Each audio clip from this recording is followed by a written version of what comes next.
You've got New York City, baby, in the 90s.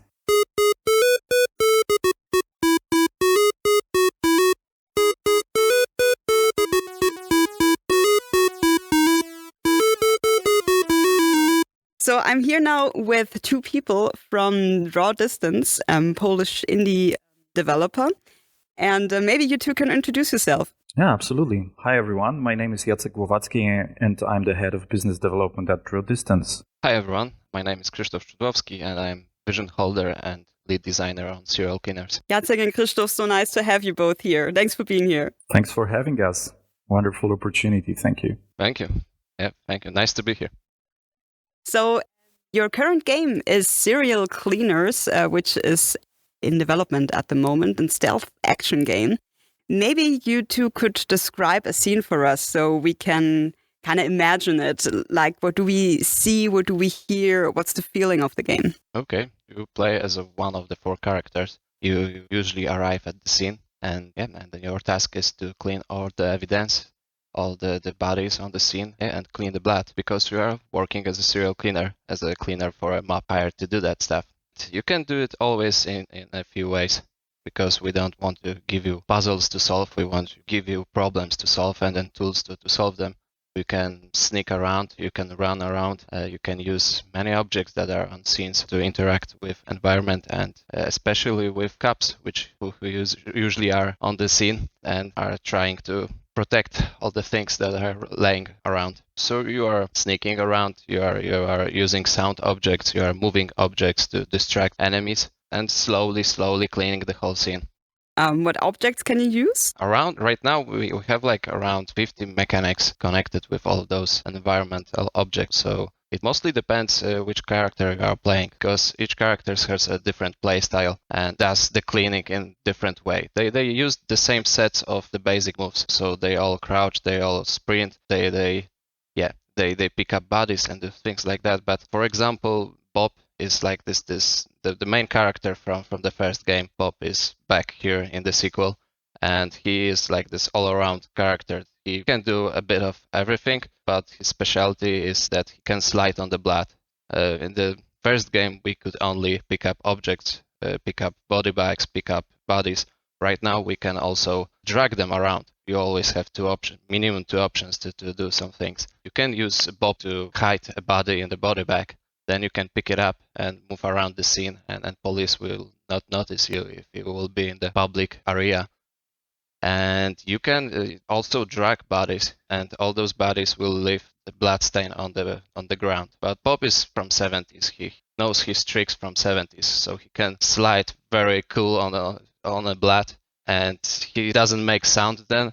And he's quite quick, and he can do that with a body bag. So the player has to think what he has to do with all those options. That maybe he wants to put the body into the bag and run around with it and doesn't leave any bloodstains on the ground. Maybe he can use one body to leave big bloodstain and then to slide on it with other bodies. And this is the first character, yes? And so we have 3 other characters, and one is Psycho, who uses chainsaw because he's ex-mafia guy, and he's quite brutal and brute force. He doesn't kill now because he's a good guy now.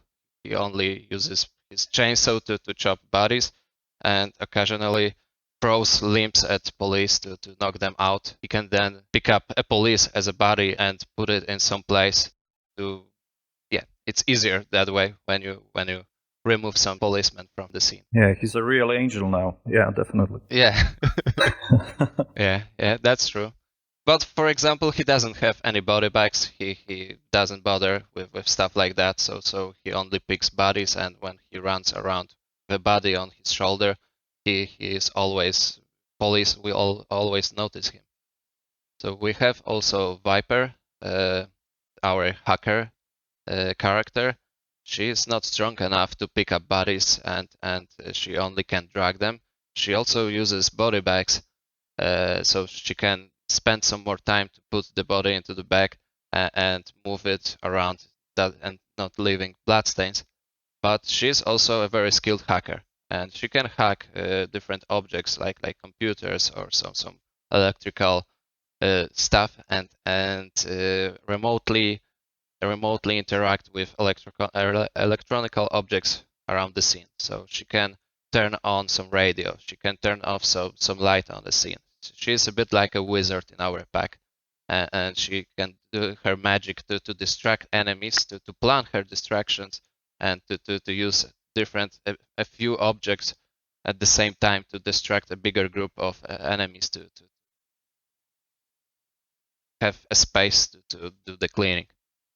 So that's Viper, and we have Lati. Lati is the most agile character in our games. She's when we build maps for Lati, we always make sure that they are vertical and have a lot of options to move around. So Lati is much stronger than Viper. She can pick up bodies, she can drag bodies, and she can run around the maps and use ways of moving that other characters can't. So she climbs on the walls. She jumps from higher, and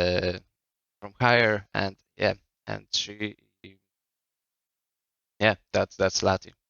We really put a lot of emphasis on making those maps really interesting and vertical. So that's pretty cool. Sounds great. How bloody is the game? It's really bloody. It's really bloody, but we have this art style that it's stylized and so yeah, it is bloody. We on the one of the first map that we are getting to know the Psycho character. The first map is inspired by movie Fargo, and this is timed when Psycho was really a psycho and he was killing people. So he's at this panic mode around remote cabin, and he's trying to dispose all the bodies around the scene. So he picks up his chainsaw for the first time, starts to chopping all the bodies because there is this special object. I don't know how to call it in English. Maybe Jacek or someone. There's this wood chopper, probably. Yeah, wood chopping machine. Yeah. That was in the scene in the Fargo. I don't know if you remember that. Yeah, I remember. One of the used wood chopper to dispose of the bodies, and that's what Psycho does as well in the game. So and it's a lot of blood around, and then Bob, our main character from the first game, comes around and has to vacuum it all. And yeah, people always ask us why vacuum doesn't clean the snow from the scene because it's a game. This is how it works. Very bloody, so people need to be ready for that game. Definitely, yeah. But remember, we don't kill people. We only clean after murder scenes. So we are the good guys, right? And sometimes chop the corpses. Yeah. But they are dead already. Yeah, they are already dead, so yeah, no problem. The setting is the 90s. Why did you choose it? Because we made the first game and it was set in the 70s, and we wanted really. So serial cleaner. Yes, without S. Yeah. So serial cleaner, and even when we were making the first game, we didn't want to make 80s game. Because already then in 2017, 2016, there was a lot of those games, and they have very, very samey art style ideas about how 80s looked, and we didn't want to do more of the same, and we were aware that a lot of people love this and love their pink neons and synthwave, and we didn't want to do something that people won't like because it's not like everything they like. So we went into the 70s then, and when we started thinking about the sequel, we thought that we want to do something original, something that we can't find in many games around right now.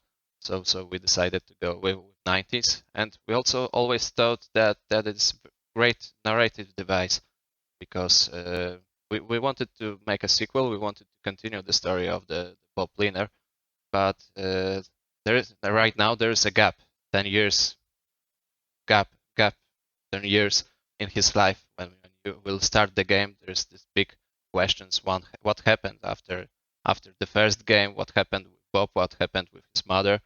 And the important character in the first game. And yeah, we wanted to have this mystery in the game. Okay, so you reveal the story then what happened the 10 years. Maybe, Maybe? probably.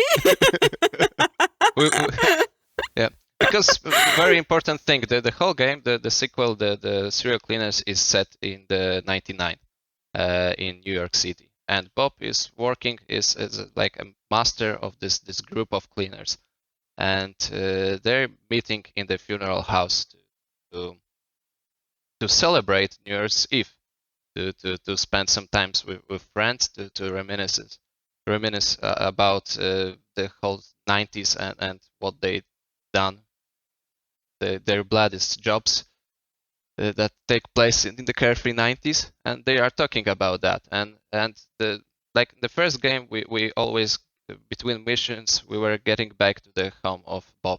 In the Serial Cleaners, we were getting back into the funeral house during this one night, during this big conversation that the whole crew has, and each mission will be a story from the past about some very important mission, and you will always play one character telling their story. So that's the whole idea for the game. And yeah, and we are planning also some flashbacks that will show what happened in 80s and other stuff that I won't spoiler right now. No, sure. And the characters, you play them one after another, or can you Actually, change them?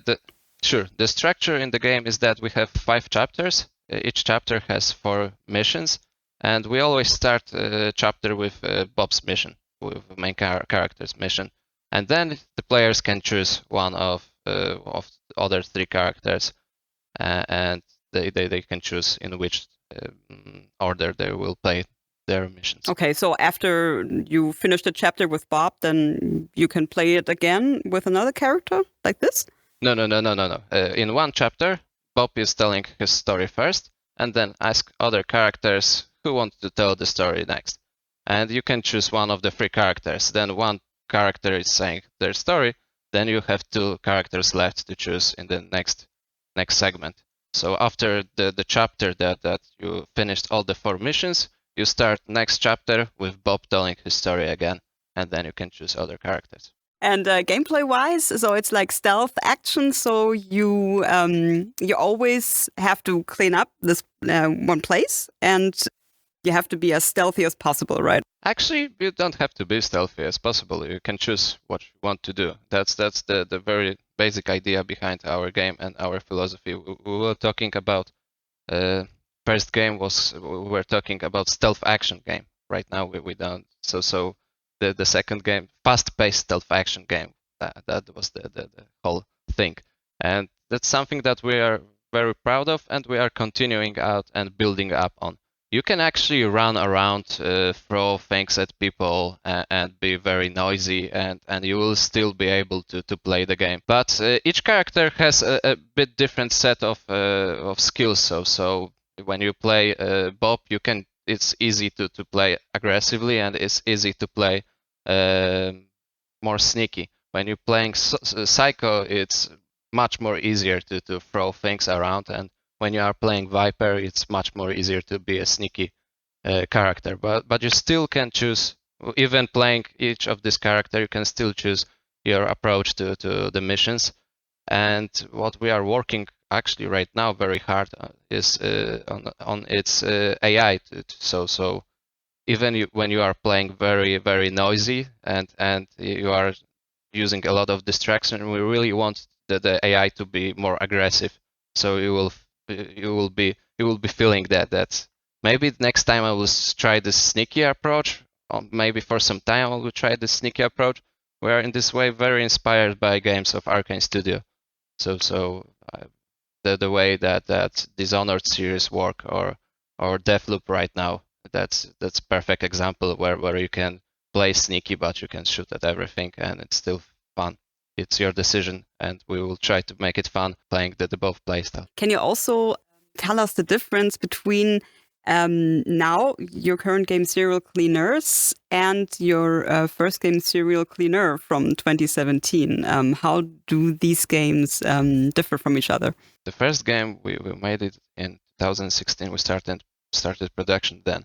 And we were just a company that just was making mobile games then. And we had a lot of this mobile process of thinking about games and making games. And we really tried to develop and to do something new and to start to do bigger things. But when you are playing the Serial Cleaner 1 right now, you can see that it's the gameplay is very basic. It's very thin, I would say. During that time, we made a few games. We made narrative games with our vampires games, and we made an arcade game called Ritual, and we got a lot of experience doing that. And right now, when we started making Serial Cleaners, we just try to do.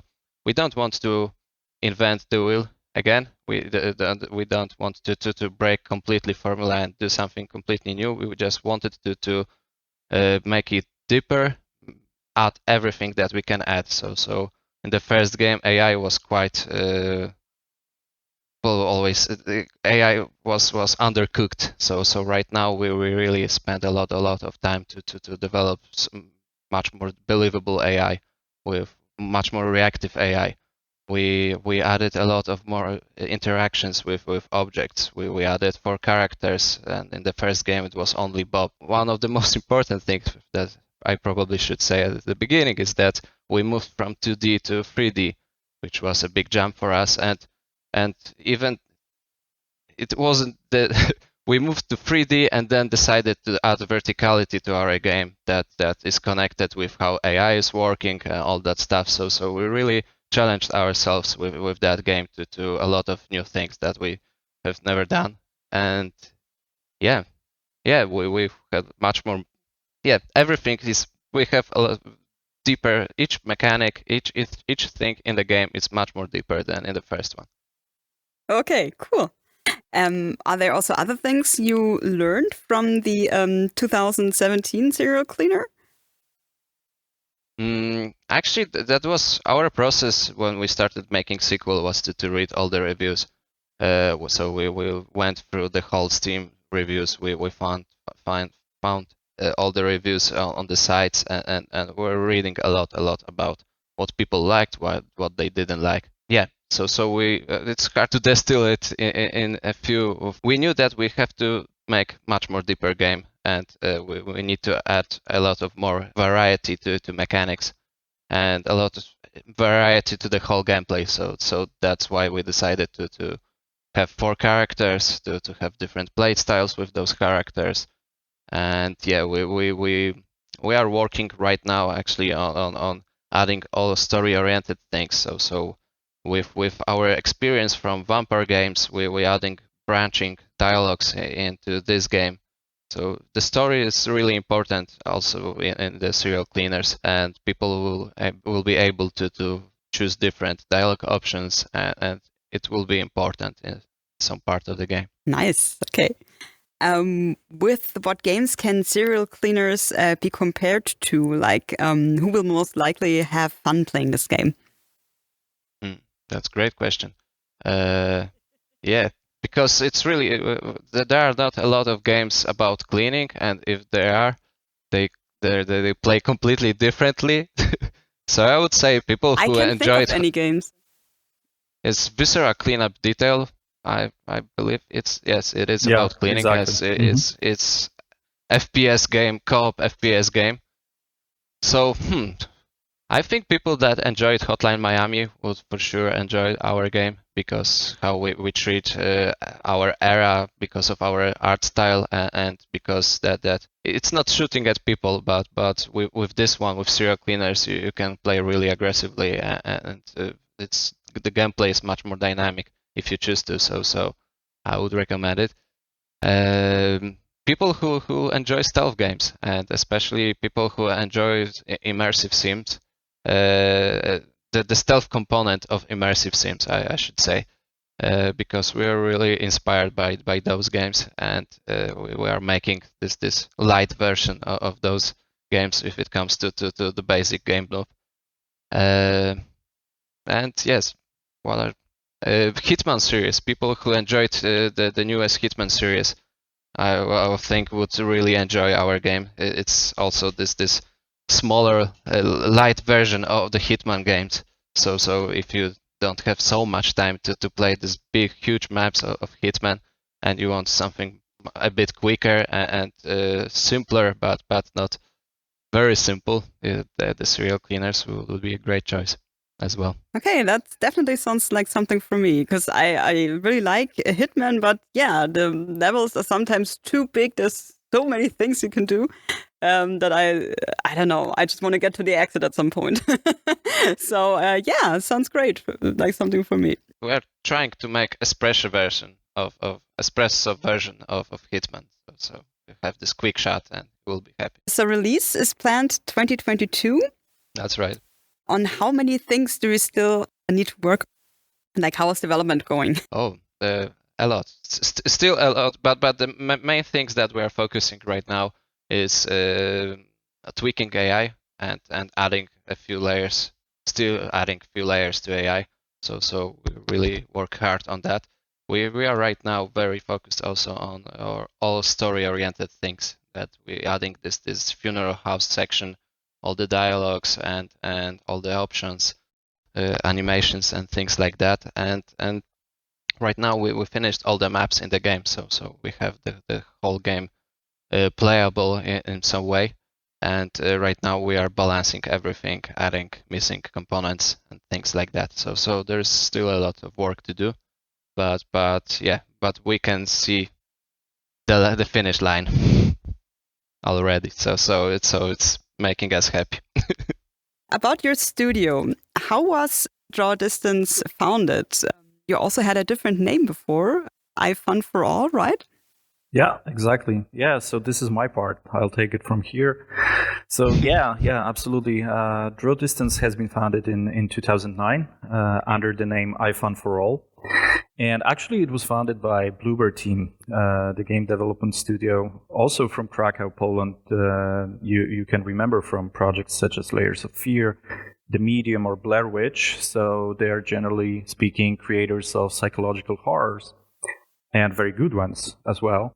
Back in 2009, they wanted to expand into the mobile market, and they thought that they would simply start a new studio to dig into the subject, basically, and work on those mobile titles. And that's how iFun4All has been founded back in 2009. Then mobile wasn't so cool anymore. Why did you change, and why did you call yourself Draw Distance then?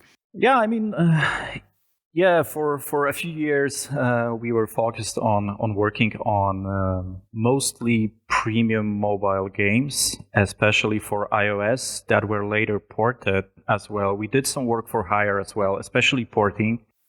And I think that was a great experience for us, because in terms of the organizational culture and our legacy as a studio, we really got the chance to work on so many different platforms, including some more exotic ones for Polish studios, such as Apple TV, for example, right? Or even the PSP back then. So that gave us a lot of know-how, I would say, and I think eased the process of porting our contemporary titles to many different platforms. So I think that experience really was great for us. But in 2016, the management has changed. The new CEO has arrived, and he simply decided that it's time to switch focus from mobile and work for hire projects to PC and home consoles, basically. And then we started working on the first serial cleaner. Why did the management decide that? Why did you want to change from mobile to PC and console? I think that the new management was simply more keen on delivering projects on platforms they had experience with, really. And market-wise, mobile premium is hard. But for creating successful free-to-play mobile titles, you really need to have a lot of experience and great specialists on the topic on board. We were mainly fans of PC and console titles. So in general, we all decided that maybe it's the best direction we should take from now on, and to start exploring those opportunities more. The whole team also wanted to do that. It was something that a lot of people were tired with making mobile games and wanted something much bigger and much more ambitious. So that was like everything aligned nicely. Yeah, so we all agreed with the new CEO. By the way, our CEO is Michał Mielcarek, and Michał Mielcarek is a guy who has a huge experience as a gaming journalist. Basically, he used to be an editor-in-chief of one of the most important media outlets in Poland, and he has great experience, as a reviewer as well, especially when it comes to PC and consoles, even more consoles, I would say, because he's a huge fan of From Software games. So PlayStation was always, I think, his priority platform, I would say. That's why this whole philosophy of this change came from, basically. I think it's great. I personally like PC and console games more than mobile games, so I think the change is great. Yeah, I mean, mobile is hard. Gee, it's so hard. I mean, you need so many different skills in terms of business and marketing than you need on PC and consoles. And I'm not saying that PC and console market is easy, but I think it's definitely less chaotic, more stable in terms of trends, in terms of KPIs. I can call them like that, comparing to mobile. So I'm very grateful to the new management that we decided to move in this direction, and we stick to it for all those years. Yeah, I also think like mobile games, there's so many of them, and you gotta choose if you want to make a free-to-play, which is even more games, and I don't know, like premium games is something I like better than free-to-play games, but I think more people go rather to free-to-play because they can check it out without paying. And yeah, I think it's a very difficult market. That's what it sounds to me. Exactly. Mm-hmm. Why did you call yourself Draw Distance? That was a process. The process of rebranding took us some time because obviously when we moved away from the mobile market and this first letter I in iPhone for All in general was to show people that we have something in common with the mobile market. But when we moved away from it, we embraced this new philosophy of development. We thought that such a change also needs the rebranding, basically. But it takes time because it was a very democratic process, and every employee had a chance to of course, express his view on the matter and his ideas, etc., etc. So I cannot count how many new propositions we came up with. Basically, I would say that hundreds, probably during that time. All in all, Draw Distance won as a proposition. I think it's a good name. I think it's a technical name first of all, but also deep. It means something to me personally. I think it's a good name for a studio that moves from the indie segment of the market to maybe more AA, I would say, because this is definitely one of our ambitions that we're looking forward to executing. So I'm glad I caught you now. For our indie show, because if you want to go AA, then you wouldn't be here. Yeah, that's definitely one of the strategic goals, I think. Okay. So Draw Distance has to do something with the render distance, right? Right. I'm not a technical person, so I like the name. Right. You can usually set up Draw Distance in a game, so can decide how many things will be rendered at the time. So that's where the name comes from. That's as far as I yeah, that's as far as I understand it, because I'm also not a programmer and technical guy, but yeah.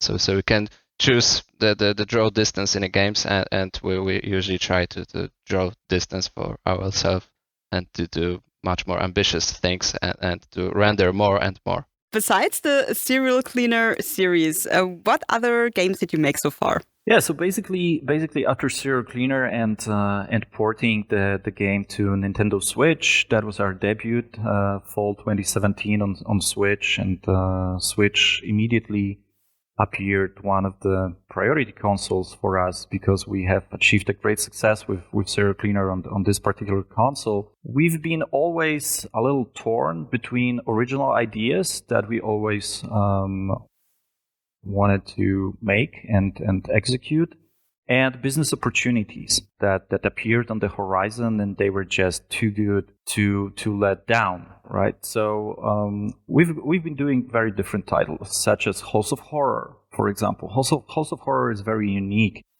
because it was a multiplayer game created exclusively for Mixer, and Mixer was a streaming platform managed by and owned by Microsoft, planned to be a true competitor for Twitch, with some extra options, such as the ability to actually play game when it's streamed. So that was very new. And we managed to sign a great contract with Microsoft as one of only 13 studios around the world, and obviously the only Polish one.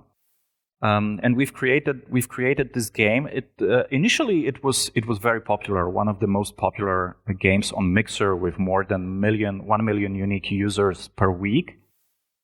That was awesome. We were very heavily featured on Mixer.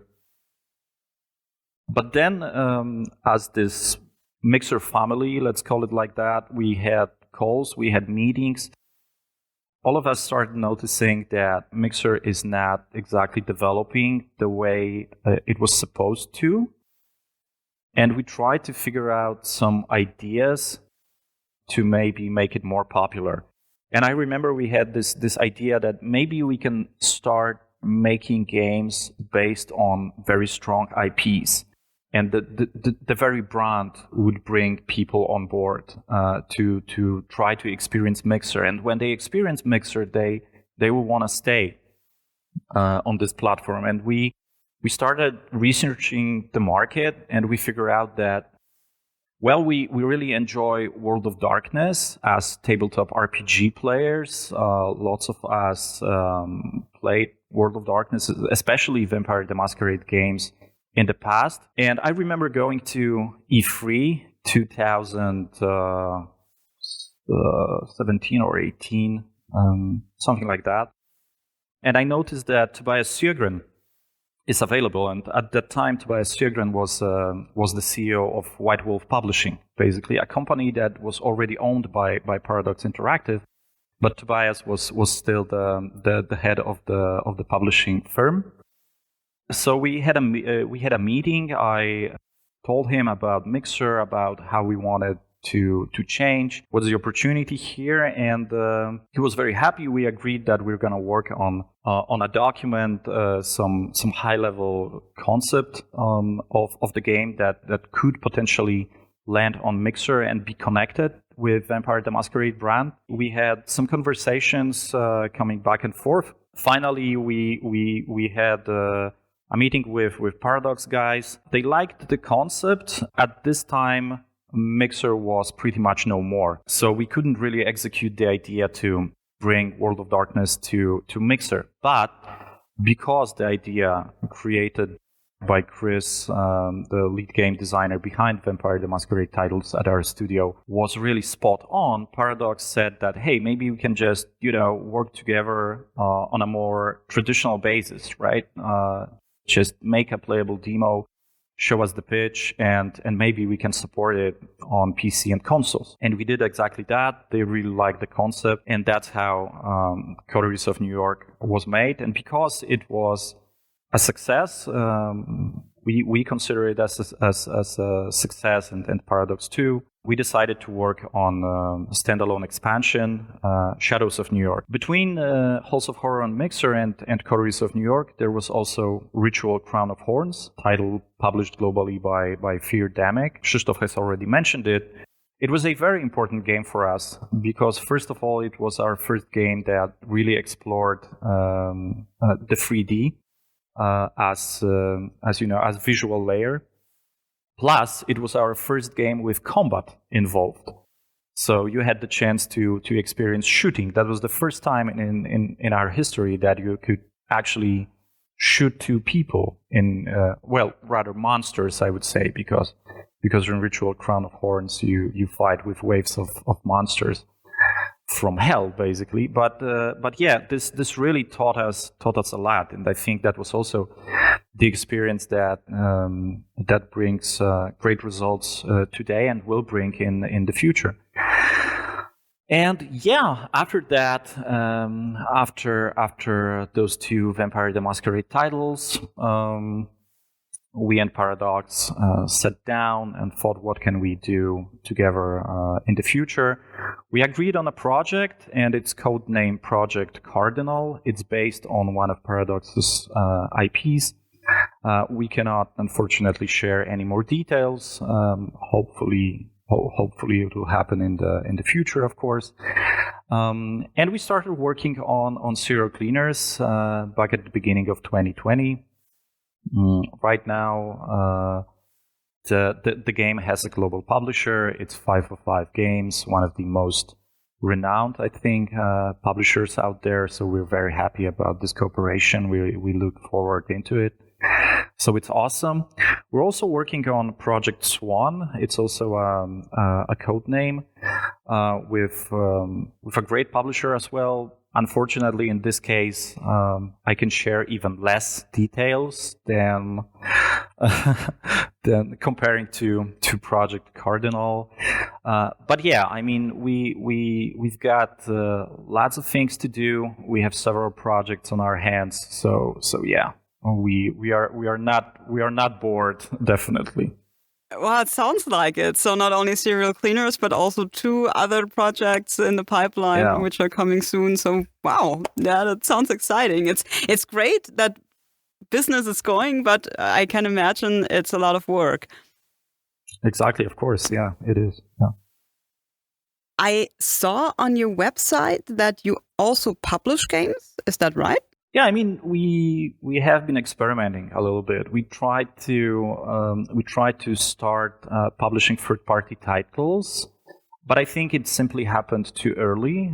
We definitely weren't prepared. We have published one game. It's called Midnight Evil. It's made by an amazing American developer, Nate Sanders, and his studio, Impulse Game Studios. Midnight Evil was available on Steam, and Nate was looking for an opportunity to bring it to other platforms.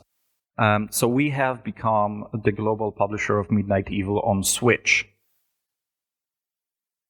There was a period of time when we focused more heavily on providing porting services to other publishers and companies. But pretty much because of the great work made by our developers and the fact that all the titles they've been working on have appeared to be successful pretty much, we simply decided that we have to focus more on our own projects or those licensed titles such as Project Cardinal, right?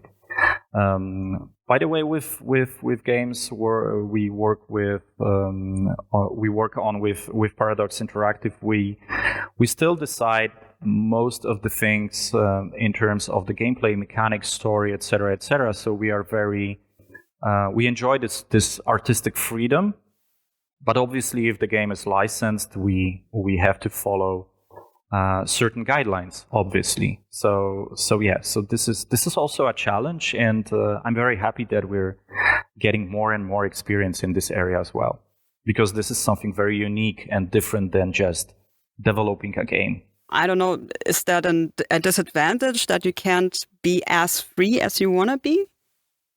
Well, I'm sure it is.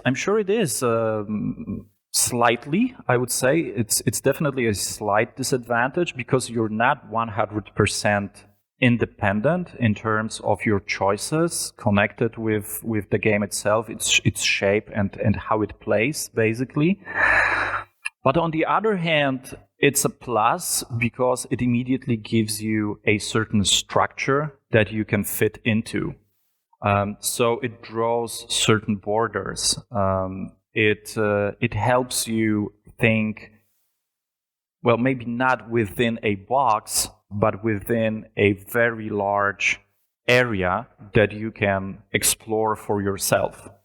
That's how I would call that.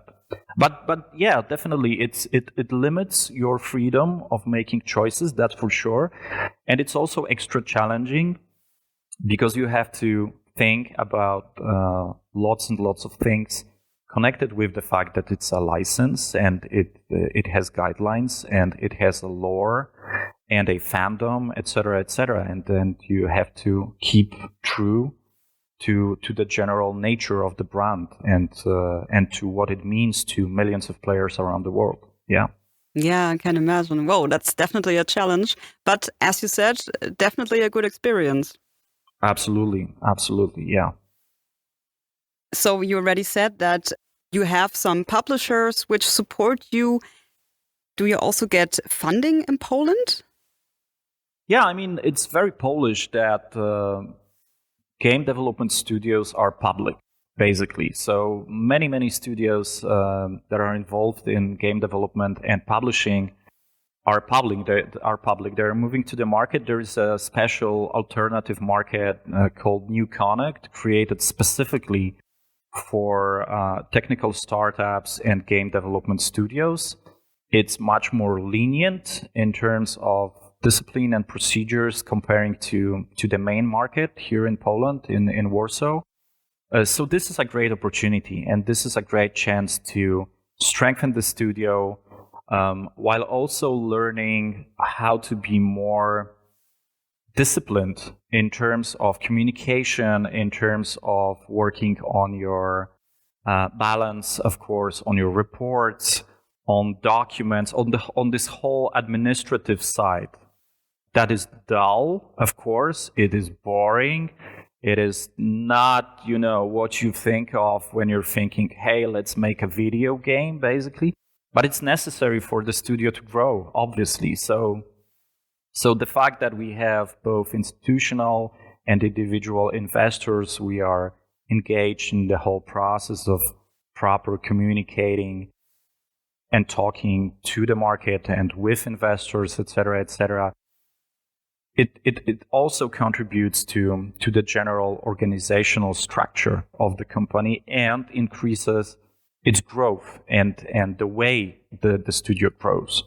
Is that some kind of program then? I mean, the market is the market, of course. If you're good enough to be able to find investors, then you can enjoy funds. But on the other hand, of course, the Polish government in general supports game development studios with several different programs that you can take advantage on and bring funds to the company. I think the most important one is called Game In. Game In is specifically a research and development program. So you do not spend money from the program on the game's development directly, but you rather figure out a technology or a technological solution that can be implemented in your product or even sold commercially, basically outside the studio. And basically the process of creating this particular technology is funded through this program. But it obviously helps you. Yeah, it obviously helps you in the development because you're thinking what's best for the games you're creating in terms of what this technology or this technological solution should be. Like, for instance, developing better AIs or stuff like that. Yeah, for example, some technological solutions or plugins that would improve the AI or help you work on the AI to make the process easier. So that's one of the good cases. Yeah, examples. We previously also talked to the Polish indie dev studio Rock Square Thunder on our show in episode number 5. We talked to the CEO, Janusz Tarczykowski. I think you probably know him, right? Yeah, I mean, the community here usually knows each other very well. Yeah. And he told us that it's difficult for indies, especially, to get funding in Poland. He told us 2 reasons. Like, one is there's much bureaucracy, like many documents you gotta fill out. And if you're a small team, then you don't find the time to do that. And it's also hard to convince the jury for some funding programs that your game deserves funding and stuff like that. Do you agree with him? Yeah, I mean, it's definitely challenging.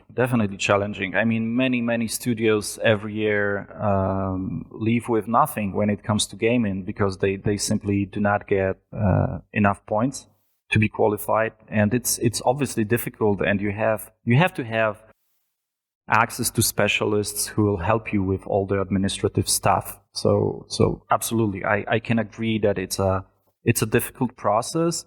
And when it comes to the market and finding investors, it's also a challenge, of course, because the market has become so much saturated with so many different studios, both on the main market and this alternative market, the new Connect that we as Draw Distance are also part of. So yeah, it's definitely a challenge, and very often indie developers who are first and foremost creators of games and not, businessmen or entrepreneurs or economists, lawyers, etc. They want to make games. That's their craft and that's their goal. So it can be very intimidating, entering this whole world of all those activities that you have to do to get this funding and to persuade investors or the jury of this particular program that you deserve those funds. So yeah, I can perfectly understand and emphasize. At the same time, sometimes you just do what you have to do. I mean, it's a great opportunity, and all those chances are out there, and you can really get a good use of all those opportunities if you try hard enough. So I think it's possible, but I can perfectly agree, 100% agree that it's very challenging. Would you still say then that Poland is great for developing games? Yeah, I mean, for developing games, Poland is amazing, and I think it shows. I mean, I don't want to get into boring statistics other than the latest one. I mean, I've read a few days ago or a couple of weeks ago, don't remember exactly, but I've read that Poland is already contributing to 4% of the general revenue of the whole global industry. And it's coming, we saw it coming because there are so many talented people in Poland. There are so many studios in Poland. And I mean, right now in Poland, there are more than 300 game development studios who are involved in all genres, on all platforms, indie, mobile, free-to-play, AA, AAA, everything, basically. And I know that Poland is perceived, obviously, through CD Projekt Red, of course, through Techland, through 11-bit, those biggest companies out there when it comes to PC and consoles.